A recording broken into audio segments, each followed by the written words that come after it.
안녕하십니까.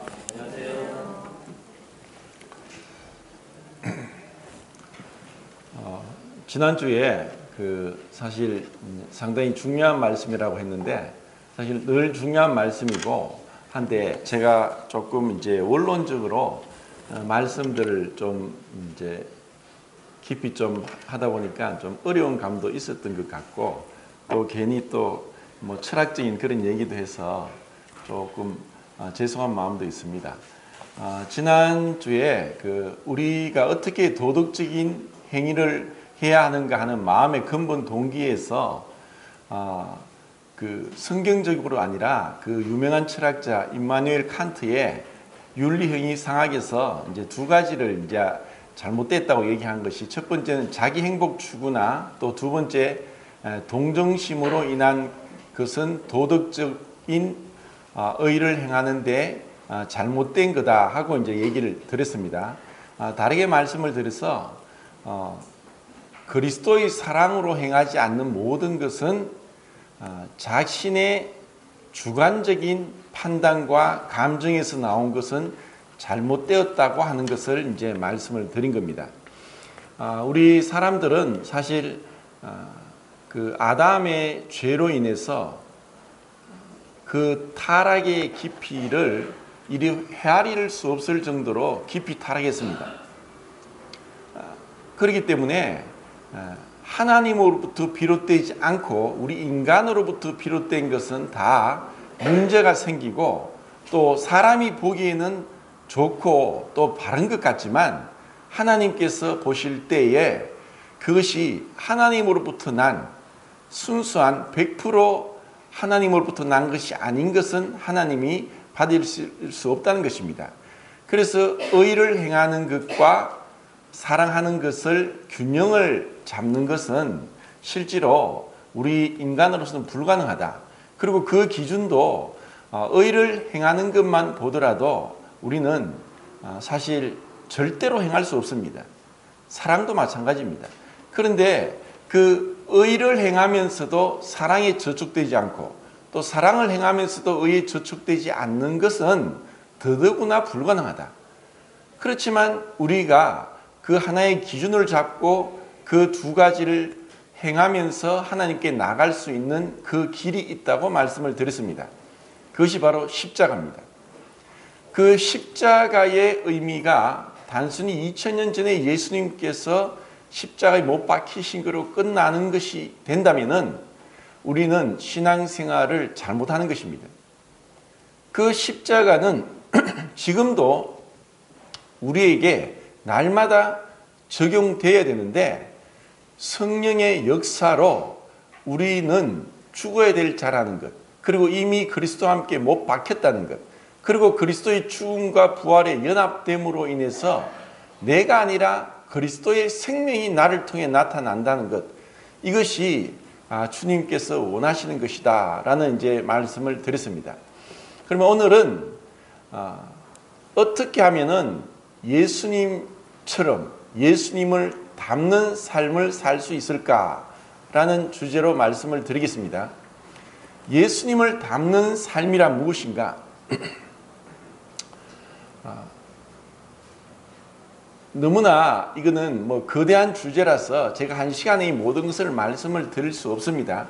그런데 몇 가지는 정말 우리에게 중요하게 이 부분을 짚고 넘어가야 되는 것이기 때문에 예수님을 닮는 삶이 어떠한 삶인가 하는 것에 대해서 같이 생각해 보기로 하겠습니다. 우선 요한일서 3장 1절부터 3절까지 같이 읽고 교제 나누도록 하겠습니다. 요한일서 3장 1절부터 3절까지입니다.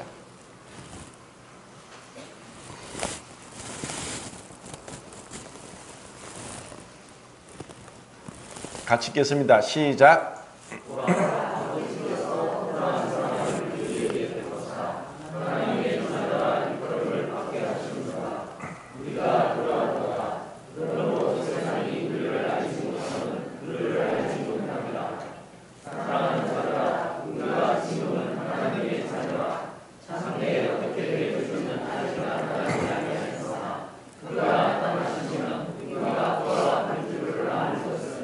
그의 참 모습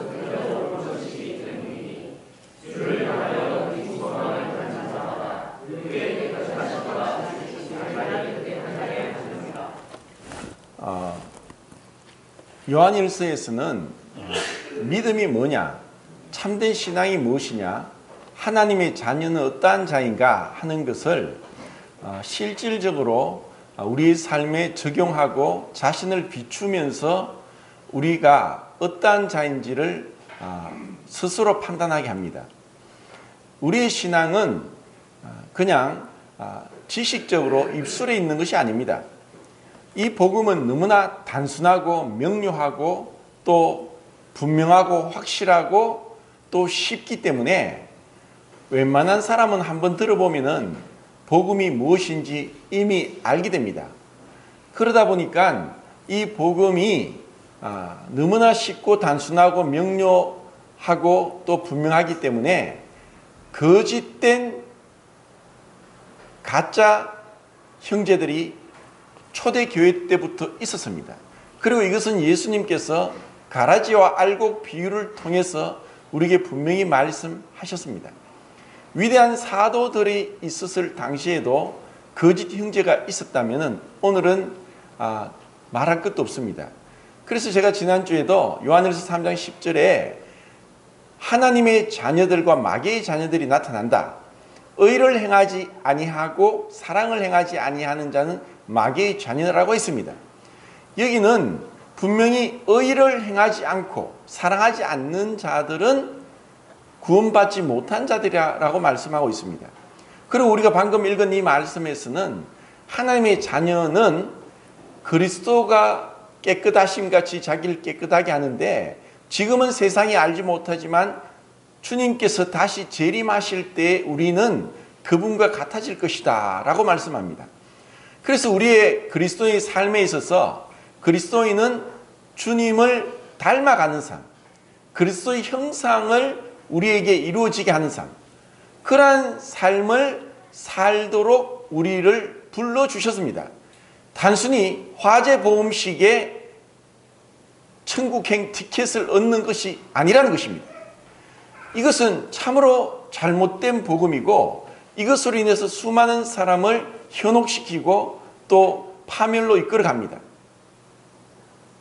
참으로 우리 안에 하나님의 씨, 생명이 심겨졌다면은 그 하나님의 생명이 나타나게 되어 있습니다. 이것을 하나님께로 난 자라는 이런 표현들은 원래 태어나다 나타는 이 단어가 이제 겟나온데 게겐네스타이라고 해서 수동태 분사형으로 쓰이면서 하나님께로 난 자는 내가 예수님을 믿고 또 그 예수 그리스도를 구세주와 주로 영접했기 때문에 거듭났다라고 주장하는 것은 어원적으로 볼 때는 잘못된 것입니다. 왜냐하면 우리의 육신의 출생과 동일하게 우리가 태어나는 것은 실제로 우리의 의지와 상관이 없습니다. 우리가 태어나고 싶어 태어난 것이 아닙니다. 육신의 출생도 그렇다면은 영적인 출생도 엄밀하게 사실 더 깊이 얘기를 하면은 좀 복잡해지지만 하나님이 창세전에 그리스도 안에서 우리를 선택하신 그 선택적인 사랑으로 인해서 우리에게 이 하나님의 생명이 심겨졌다는 것입니다. 그렇기 때문에 우리가 어쩔 수 없이 우리가 원치 않든 원하든 부모를 닮을 수밖에 없습니다. 생김새, 말투, 목소리, 행동, 습관 이러한 것들이 닮아질 수밖에 없는 것처럼 하나님께서는 그 아들의 생명을 우리가 받고 그 아들을 닮아가도록 우리를 불러주셨고 이것이 구원이란 것입니다. 그럼 어떻게 우리가 예수님을 닮을 수 있는가? 저절로 되는가? 이것은 칭의와 성화로 얘기할 수 있습니다. 우리 모임의 유명한 신약학 교수인 F.F. 벌루스가 그렇게 이야기했습니다. 칭의는 시작된 영화요, 영화는 완성된 칭의다. 칭의는 하나님으로부터 비롯됩니다. 그분께서 전적인 은혜로 선물로 우리에게 주어지는 것이 칭의고 우리가 말한 데 의롭다함을 얻는 것입니다. 이것을 현대인의 성경에는 하나님과 올바른 관계에 놓여졌다는 것입니다. 하나님과 올바른 관계에 놓여졌으면은 반드시 영화까지 가는 것이고 이것이 성도의 견인이고 그리고 구원의 영원성입니다. 그런데 칭의가 잘못되면은 결코 영화에 이를 수 없습니다. 출발이 잘못됐으면은 태어나지도 않은 자가 자라갈 수 없고 거듭나지 않은 자가 천국 갈 수 없습니다. 그러면 거듭났다는 것은 뭐냐? 의를 행하고 사랑을 행하면서 그것이 주님을 닮아가는 모습이 조금이라도 우리 삶에 나타나지 않는다면 그것은 우리 자신을 돌아봐야 되는 것입니다. 그래서 원래 이 신약성경 헬라어 언어에는 이 죄를 짓다가 능동태 현재 부정사로 쓰여졌습니다. 계속해서 죄를 짓는 이것을 의미합니다. 이것을 이제 현대인의 성경에서는 3장 6절과 9절에 분명하게 계속적으로 죄를 짓는 자는 마귀의 자녀다라고 이렇게 번역을 했습니다. 우리가 구원을 받았고 은혜를 받았다 할지라도 죄를 범치 않는 자는 이 세상에 하나도 없습니다. 그것은 요한일서 2장 1절에 분명히 말씀하고 있습니다. 우리는 그러면 어떻게 해서 예수님을 닮아가는가? 이것을 좀 쉽게 얘기해서 창세기 4장과 5장의 차이다고 생각할 수 있습니다. 창세기 4장은 가인이 여호와 앞을 떠나서 에녹성을 지으면서 그들의 자손들은 문명을 일으키는 주요한 인물들이 많이 태어납니다.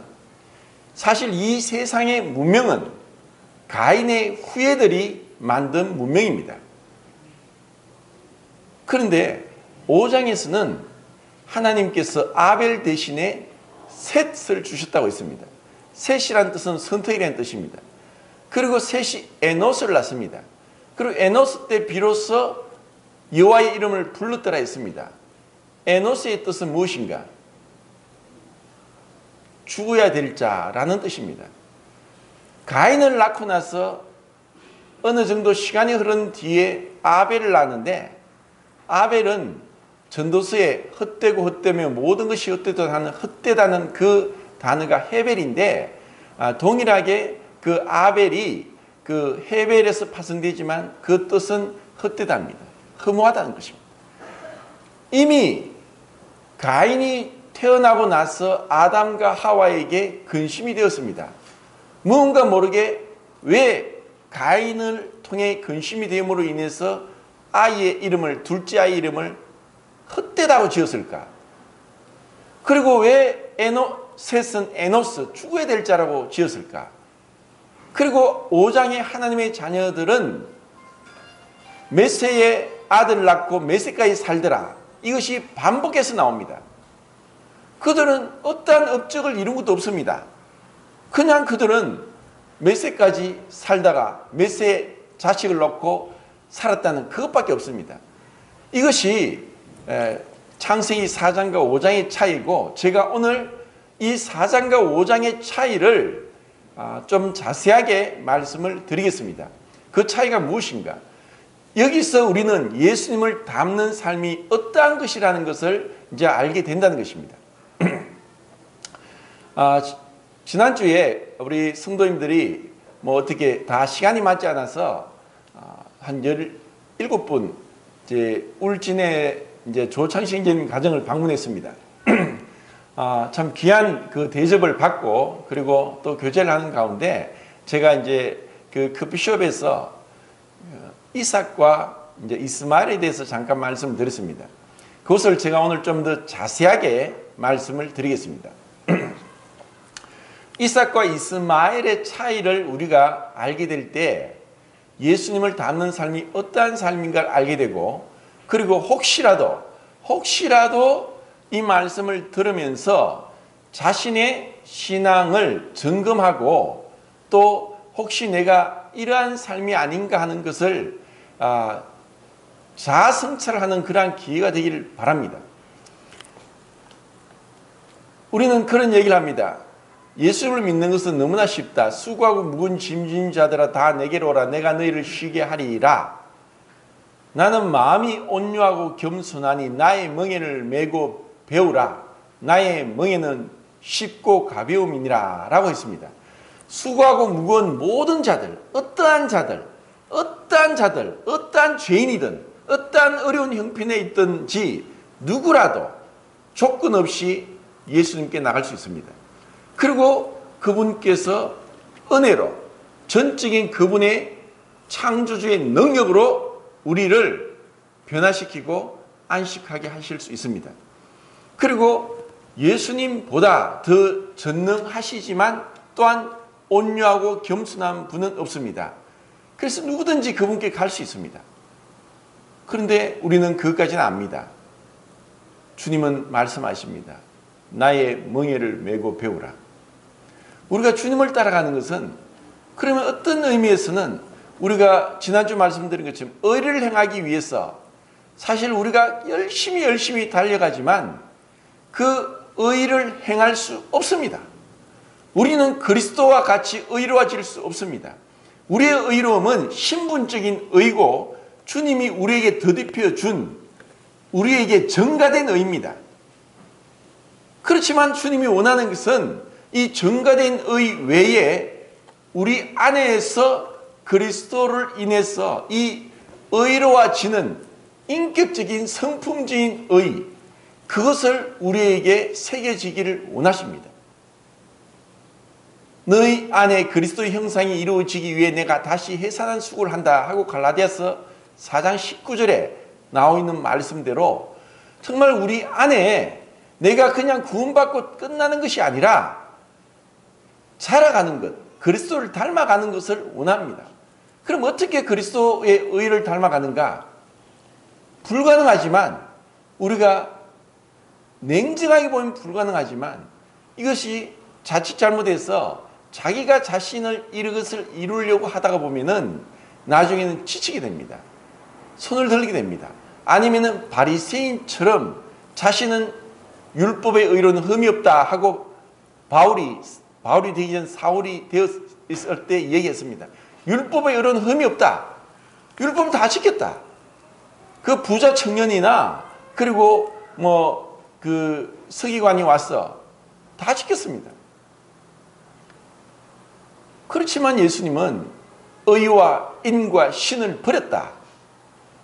우리가 외형적으로 지킬 수 있지만 그 의로움이 사랑이 없다면 불가능합니다. 그래서 고린도서 13장에서 우리가 모든 지식이 있고 산을 옮길 만한 믿음이 있고 그리고 예언의 능력이 있고 그리고 우리 몸을 불사르는 데 내어주는 엄청난 희생, 그런 희생이 있고 할지라도 그리고 방언을 하고 천사의 말을 할지라도 아무리 훌륭한 설교를 한다 할지라도 사랑이 없으면 아무 유익이 없다고 했습니다.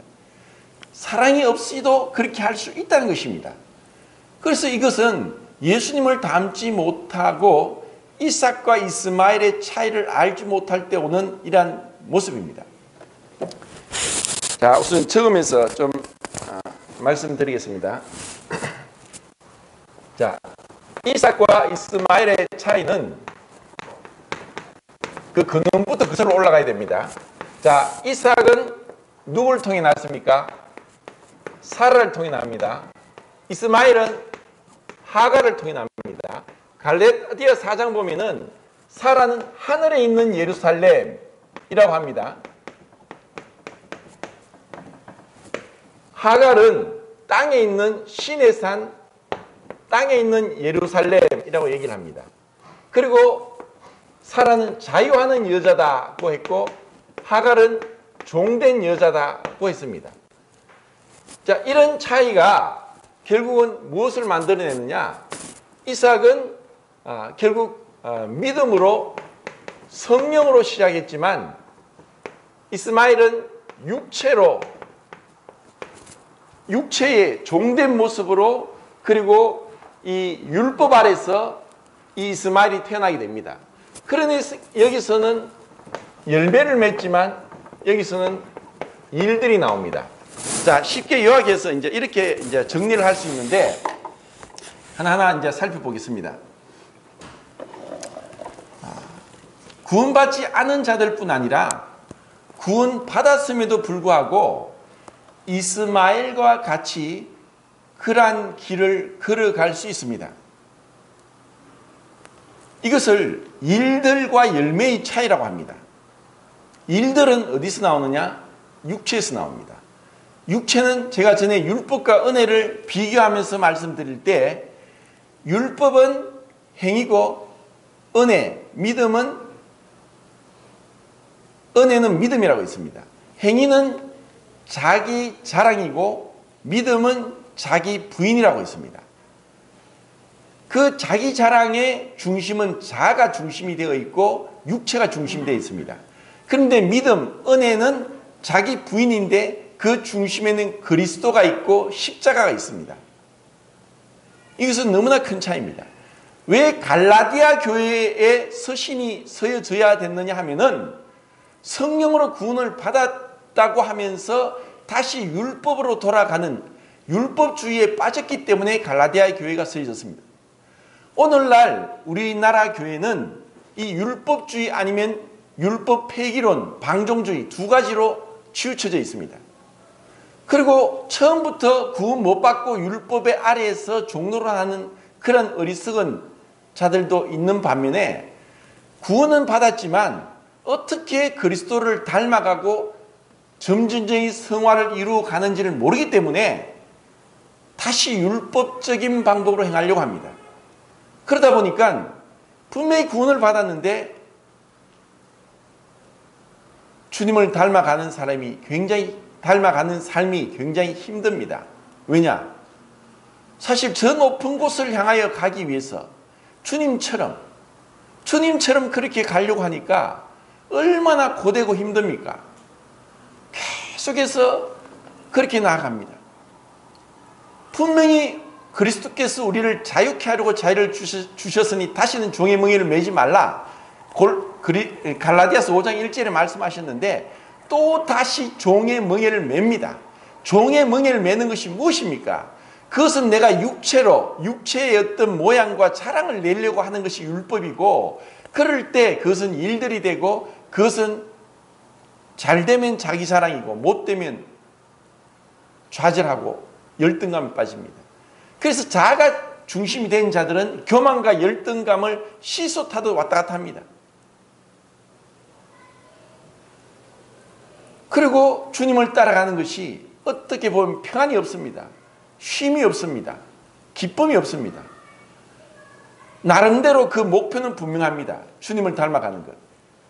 열심히 성경도 읽고 또 기도하고 금식도 하고 또 때로는 전도를 해야 되는데 계속 전도를 해야 되고 또 때로는 헌금도 또 해야 되고, 이런 식으로 이것이 의무감으로 우리에게 계속 주어지게 될 때 그것을 잘 행하면은 바리새인화되고 자기 자랑이 됩니다.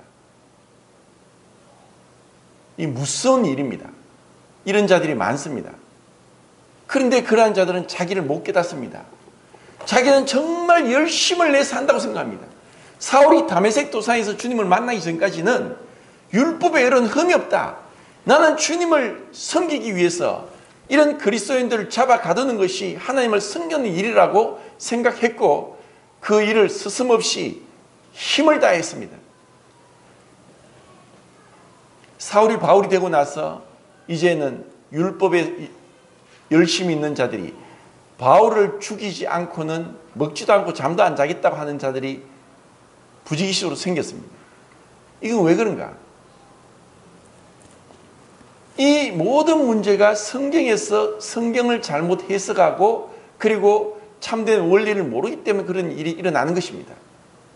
우리가 주님을 따라가면서 우리를 자유케 하셨다. 자, 이 자유라는 말은 너무나 놀라운 건데 구약 성경의 희년에서 희자가 복희자입니다. 주빌리 그리고 히브리어로 요벨이란데 그때 레위기 25장 10절에 희년에 나팔을 부르라.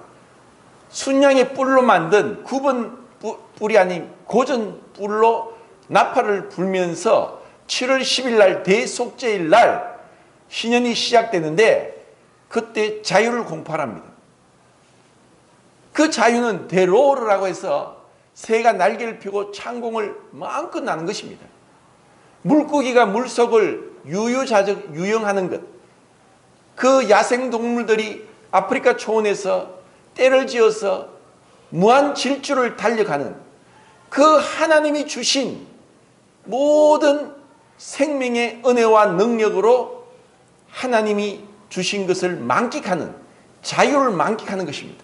그런데 우리 사람은 죄와 사망과 사단의 문화에, 자신의 생각에, 자신의 가치관에, 자신의 그 사고의 틀에 속박되어서 참으로 주님이 주신 이 자유, 그리스도 안에 주어진 이 하나님의 자녀들의 영광스러운 자유가 무엇인지를 모르고 살다가 갈라디아 교회에 같이 성령으로 시작하였다. 어리석도다 너희가 성령으로 시작했다가 율법으로 마치겠느냐. 왜 우리가 자유가 없습니까? 왜 우리 마음에 기쁨이 없습니까? 분명히 아직까지 구원받았지만 이스마엘처럼 열심히 달려가는 것은 일들입니다. 제가 반복해서 말씀드립니다. 잘 되면은 자랑이고 못 되면 열등감입니다. 그렇지만 열매는 무엇입니까? 열매는 내가 맺는 것이 아닙니다. 빌립보서 1장 21절에 내게 사는 것이 그리스도니 죽는 것도 유익함이라. 그리스도인의 삶은 내가 그리스도를 닮아가는 것이 아니라 그리스도께서 내 안에서 그분의 삶을 사시도록 내가 내 자신을 내어주는 것입니다. 자, 이것을 예수님을 통해서 우리는 볼 수 있습니다. 요한일서 4장 14절에는 찾지 않겠습니다. 아버지께서 아들을 보내셨다고 하는데 예수님의 그 기도 요한복음 17장에 17장 8절과 18절과 21절과 23절과 25절 나중에 찾아보십시오. 제가 한번 얘기를 하면은 숫자는 들으면 잊어버리기 때문에 제가 썼습니다. 예수님께서 기도하시면서 아버지께서 나를 보내셨다. 예수님이 오신 것은 아버지께서 나를 보내셨다. 자, 우리는 이런 예수님의 말씀을 통해서 예수님이 어떻게 사신 것을 보면서 예수님처럼 살아갈 수 있다는 것입니다. 예수님이 오신 것은 자기 뜻을 행하려 온 것이 아니라는 것입니다. 종교개혁을 일으켰던 마르틴 루트가 기도를 하면 3시간, 4시간 기도를 한다고 했습니다. 그럼 어떻게 기도를 그렇게 하느냐? 성경을 묵상한 것입니다. 묵상 기도입니다. 주기도문을 그냥 1분 만에 암송할 수 있는 주기도문을 3시간, 4시간을 계속 되뇌이고 묵상합니다. 그러면서 그런 기도를 합니다. 아버지, 제 뜻은 무너지고 제 뜻은 실행되지 않고 오직 아버지 뜻만 이루어지길 원합니다. 이러한 기도를 계속했습니다. 우리는 교회에서 기도하는 것이 마치 불상 앞에서 복 받기를 위해 기도하는 것과 똑같은 기도를 하고 있습니다. 태국에 선교 갔던 김선호 형제님이 그 태국의 그 유명한 불상 앞에 사람들이 기도를 하는데 기도 제목을 붙입니다. 그걸 다 읽어보니까 우리가 교회에서 기도하는 거하고 별반 다를 게 없구나. 왜 그런 일이 일어납니까? 예수님이 오신 것은 아버지의 보내심으로 왔다는 거예요. 자, 여기서 우리는 엄청나게 깊은 진리가 이 말씀 안에 담겨 있습니다. 첫째는 아버지께서 아들을 주셨다는 것. 아버지께서 아들을 우리에게 주셨습니다. 근데 어떻게 주셨습니까? 처녀 마리아의 몸에서 이제 10달 동안 그 생명이 자라게 남자의 씨가 없이 성령으로 잉태되어서 마리아의 죄와 상관없이 완전한 의로움으로 첫사람 아담과 같이 죄 없이 예수님은 이 땅에 어린 아이로 태어나서 자라게 됩니다. 가장 거룩하고 완전하시고 전능하신 하나님이 완전히 무방비 상태로 갓난아기 모습으로 자신을 하나님이 아버지께서 보내신 대로 오셨습니다. 우리는 이 깊이를 절대로 모릅니다. 왜냐? 예수님의 영광을 모르기 때문에. 천사들은 압니다. 그래서 천사들이 살펴보기를 원한다고 했습니다. 도대체 무슨 일이 일어나는가?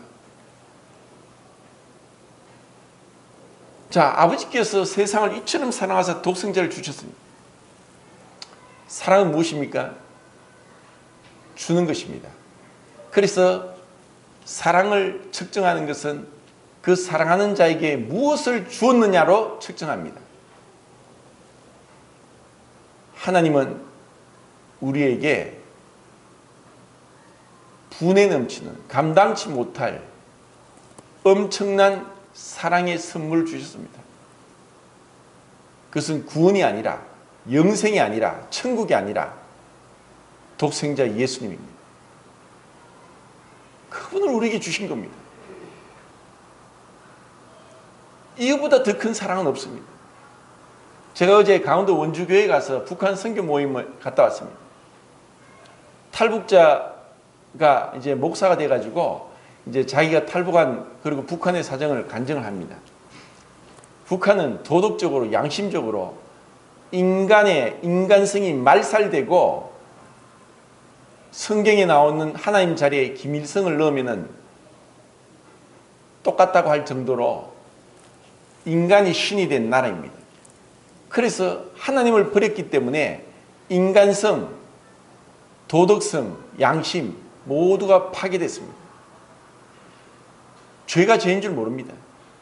자기가 북한에 있을 때 그런 말이 돌아답니다. 남에게 돈을 빌려주는 자는 바보고 그 빌려는 돈을 다시 갚는 자는 더 바보다. 이런 말을 할 정도로 완전히 양심상 도덕이 파괴된 나라입니다.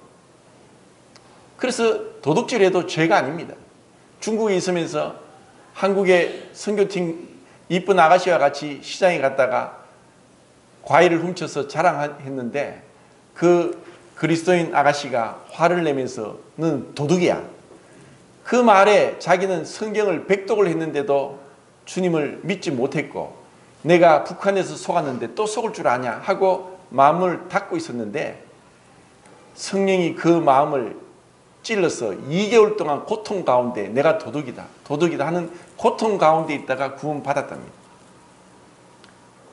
그리고 테드라는 그 영상에서 1990년도 출생한 북한 청년이 16살 때 은혜로 미국의 양자로 입양됩니다. 그는 북한에서 97년도에 대기근이 발생해서 200만 명, 300만이 굶어 죽는데 살기 위해서 도망 나왔습니다. 어머니는 어디로 간지 모르고 아버지는 굶어 죽었습니다. 아버지가 굶어 죽는 걸 봤고 누나는 배고파서 양식 얻으러 갔는데 돌아오지 않았습니다. 그리고 모두가 밤에 두만강을 넘는데 어린 나이에 밤이 무섭고 밤에 두만강을 건너다 총 맞아 죽고 피가 내려오는 걸 보면서 무서워서 차라리 나는 낮에 두만강을 건너겠다. 밤에 감시가 심한데 낮에는 덜하겠지. 나는 밤이 무서워. 그래서 낮에 죽음을 각오하고 두만강을 건넜습니다. 중국에 있으면서 수많은 고생을 하다가 은혜로 미국에 입양돼 갔습니다. 근데 그 양아버지 양어머니가 그렇게 잘해주는데도 초등학교 다니다 그만뒀기 때문에 공부는 싫었는데 거기 가서 고등학교 입학을 시켰습니다. 공부는 안 했습니다. 모든 게 가치관이 삐뚤어졌고 인간성이 말살되고 자기도 자기를 사랑할 수 없는 그런 상태였습니다. 식사를 하는데 양어머니가 닭 요리를 했습니다. 먹다가 보니까 더 먹고 싶은데 자기가 먹으면 양아버지가 먹을 게 없는 것 같아서 먹지 못하고 망설이는데 양아버지가 자기가 먹을 것을 집어다가 자기 접시에 놓는 걸 보면서 마음이 열렸답니다. 닭다리 하나, 닭 날개에 마음이 열려가지고 그래서 공부도 열심히 하고 우등생이 되고 하나님도 믿게 됐다는 얘기를 합니다. 닭 날개 하나에 마음이 열렸죠. 사실 그 탈북하고 그 입양하고 그동안의 사랑과 정성과 관심을 기울인 것들이 복합되어서 그렇겠지만 사랑은 주는 것입니다. 하나님은 독생자를 주셨습니다. 더한 것을 줄 수 없습니다. 이런 사랑을 받았습니다. 무엇이 부족하고 무엇이 원망이 됩니까?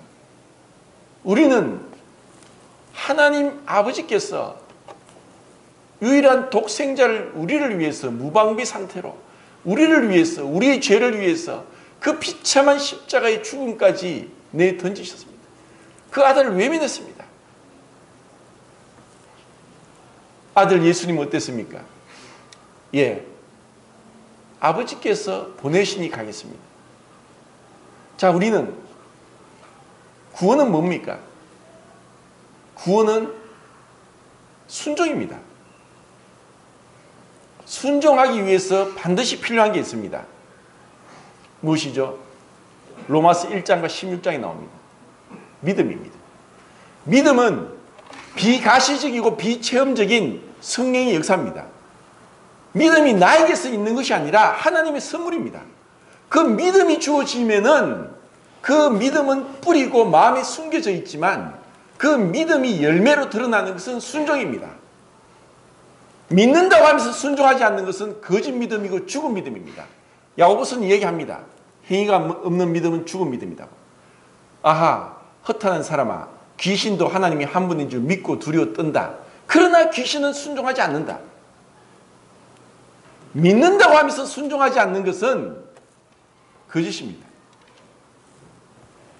예수님이 우리에게 보여준 것은 히브리서 5장 7절, 8절, 9절에 아들이라도 고난 받으심으로 순종함을 배워서 심한 통곡과 눈물로 자기를 죽음에서 구원하실 이에게 경외함으로 기도와 간구와 소원을 올렸고 그의 경외함으로 들으심을 얻었다. 우리가 그러면 어떻게 순종을 하느냐? 누구에게 순종하느냐? 누구에게 순종합니까? 하나님께 순종하는 것이 무엇입니까? 그것은 형제 자매들에게 순종하는 것입니다.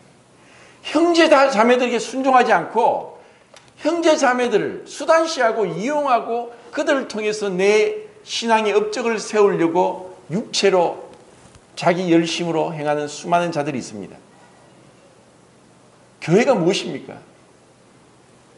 교회는 내가 독불장구로 나오는 것이 아니라 나는 성도 중에 있습니다.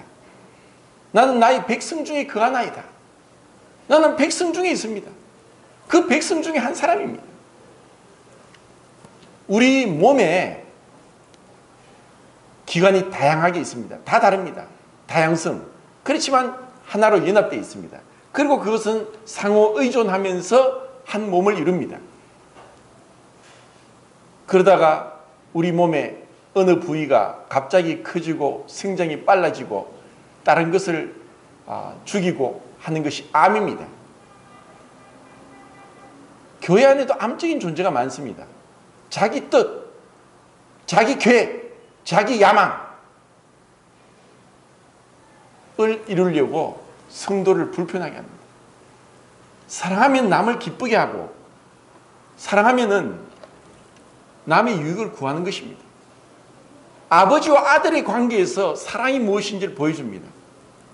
이것을 경륜적 삼위일체라고 합니다. 존재론적 삼위일체 하나님이 이제 우리의 구속을 위해서 경륜적 삼위일체 가운데 아들 예수님께서 아버지에게 절대적으로 순종하는 것을 보여줍니다.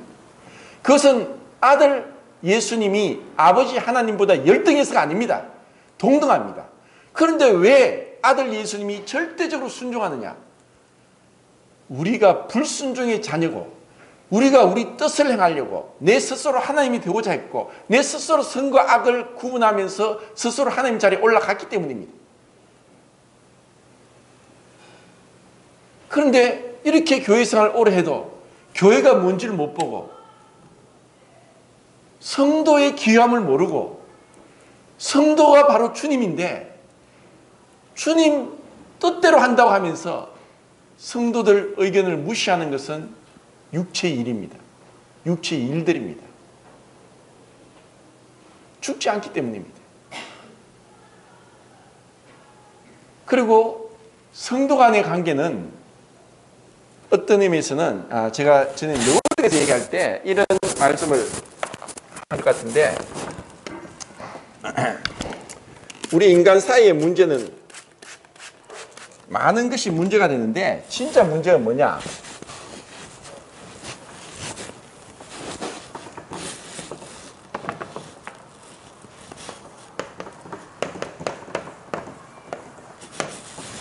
이게 뭐죠? C는 탄소입니다. 탄소가 19개 있고 H 수소가 28개 있고 O 산소는 몇 개죠? C 19, H 28, O 2개. 이거와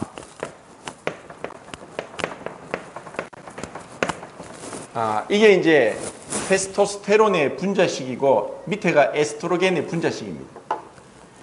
왜 하나님이 남자와 여자를 다르게 만들었나? 왜 남자를 만들고 남자를 통해 여자를 만들었나?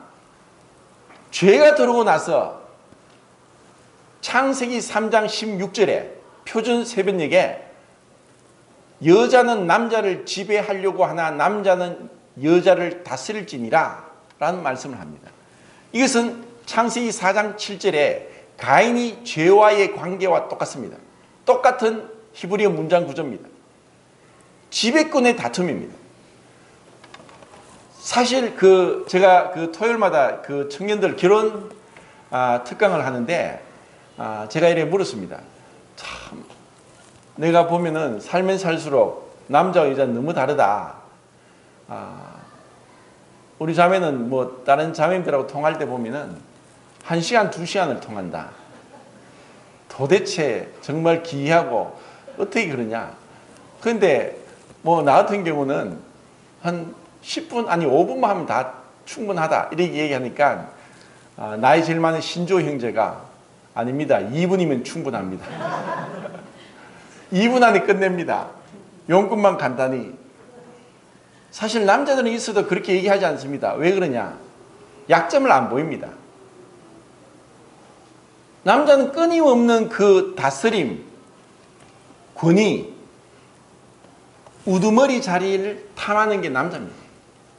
세배의 아들 야고보와 요한도 영의정 자의정을 탐했습니다.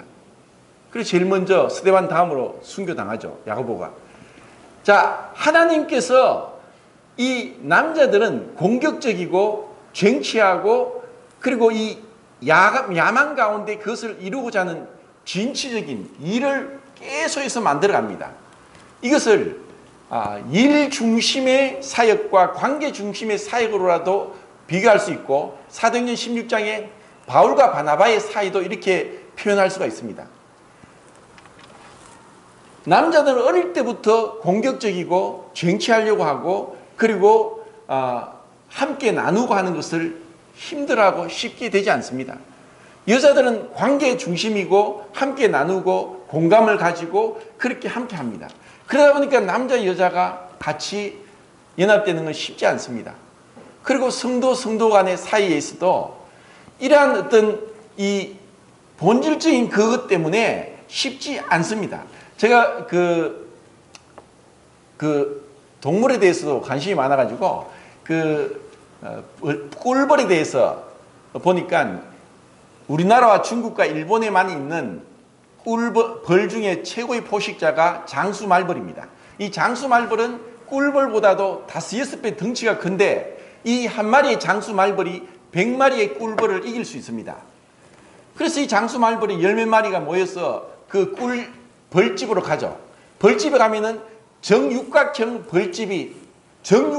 벌집이 만들어져 있습니다.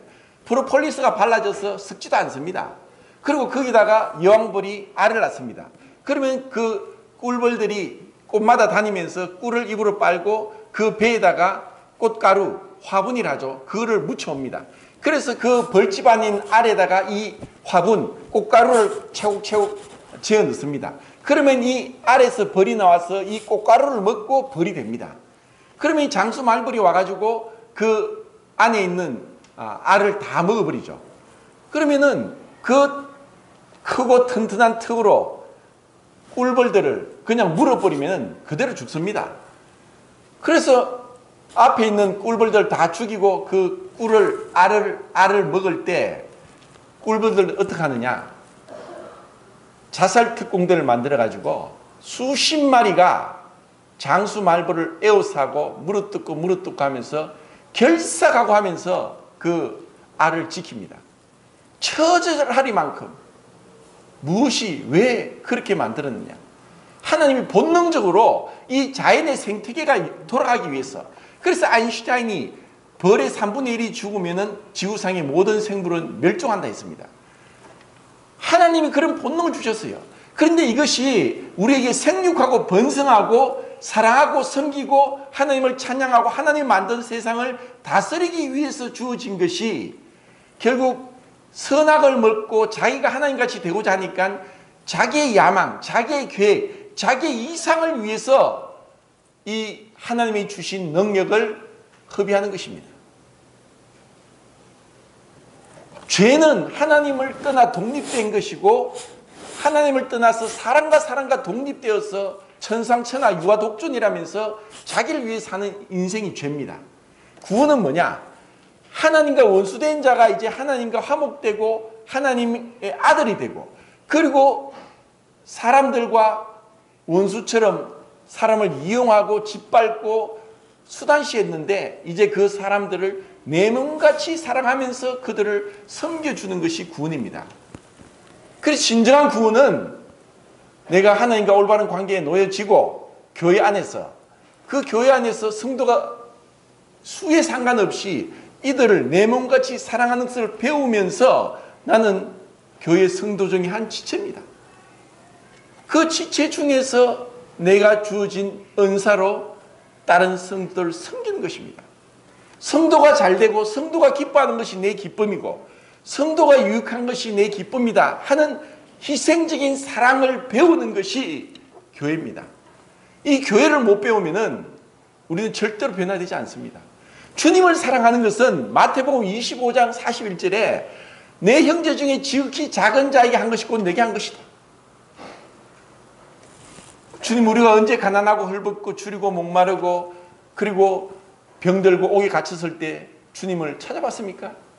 주님 말씀합니다. 내 형제 중에 지극히 작은 자에게 한 것이 곧 내게 한 것이다.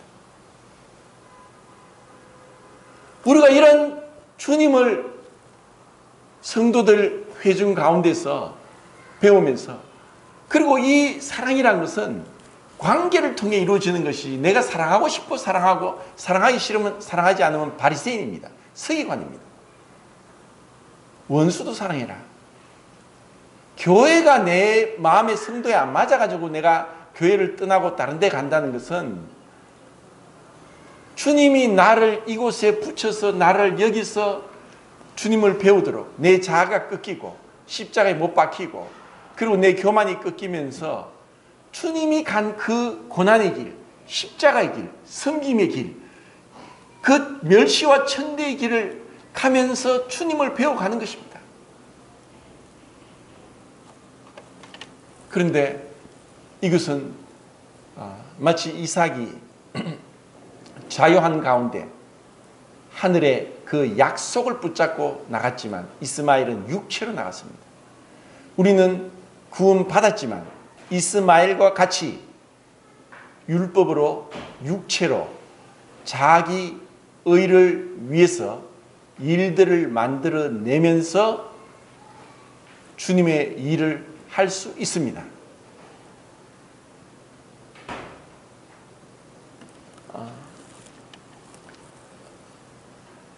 예수님을 닮는 삶은 우선은 우리가 순종을 배우는 것이 참으로 중요합니다. 사무엘상 15장 22절에 순종이 제사보다 낫고 하나님 말씀을 듣는 것이 수양의 기름보다 낫다. 완고하고 말씀을 듣지 않는 것은 사술의 죄와 같다. 누굴 두고 말했습니까? 사무엘이 사울을 두고 얘기했습니다. 그 사울은 단지 그 백성들을, 사무엘을, 하나님을 이용했습니다. 그것은 너무나 슬픈 일입니다. 우리가 정말 하나님을 진정으로 섬기는 것은 성도들의 유익을 위해서, 그들의 필요를 채워주기 위해서, 그들이 어떻게 하면 기뻐하고 그들이 어려움을 내가 짐을 지고 도와주고 감당할까 하는 그런, 주님이 제자들의 발을 씻기고 주님이 이 땅에 하늘 보좌를 부리고 온 것 같은 그 발걸음을 쫓아 따라갈 때 주님, 저는 할 수 없습니다. 제 힘으로는 불가능합니다. 저에게는 그런 사랑도 없고 섬김도 없고 그런 오래 참음도 없습니다. 그러면서 날마다 주님의 그 생명의 능력으로 일을 감당할 수 있도록 우리 자신을 십자가에 내어 맡기는 것, 이것이 주님을 닮는 삶입니다. 이것을 하기 위해서 첫 번째 전제는 주님 앞에서 자신을 똑바로 성찰하면 나 같은 죄인, 죽어야 될 자, 에노스처럼 죽어야 될 자, 아벨처럼 헛된 자, 이제 이런 자가 주님의 은혜로 주님을 섬길 수 있도록 성도들을 붙여주신 것을 감사합니다. 이 성도들의 존귀함을, 그리고 이 교회의 아름다움을 배워나갈 수 있기를 진심으로 바랍니다.